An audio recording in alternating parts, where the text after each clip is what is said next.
months into the Biden administration, Kamala Harris's groundbreaking role as vice president has created another first. By her side is husband Doug Emhoff, the nation's first and only second gentleman. Cassandra Good, a professor of history at Marymount University, says she's still examining whether the groundbreaking role is getting extra attention because of Emhoff's gender. I think part of it is the newness of having a man in this ceremonial role, that it is a man rather than a woman who gave up their job and had to move and has to have policy positions dictated to him. He's not in on making those decisions. I mean, we can assume that he and his wife discuss issues, but she's the one with the power here, not him.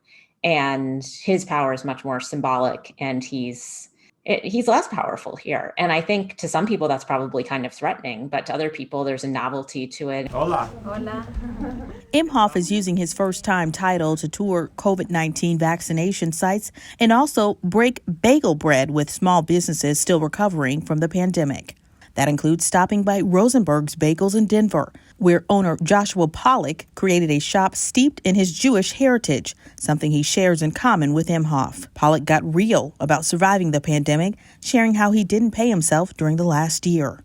But I think it was pretty cool to actually get face-to-face time, with the representation from the White House to talk about how we're doing. And, being that restaurants were one of the hardest hit industries from the pandemic, it felt like for the first time someone actually cared.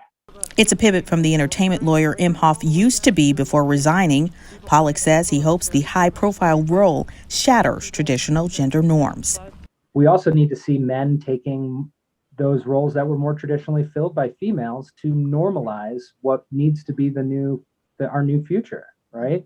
My guess would be that we're going to be covering him more at the beginning than later on once we've gotten used to the idea of having a man in this role. But it partially depends on, how much of a voice he ends up taking on or being given by the administration. Hillary Powell, The Associated Press.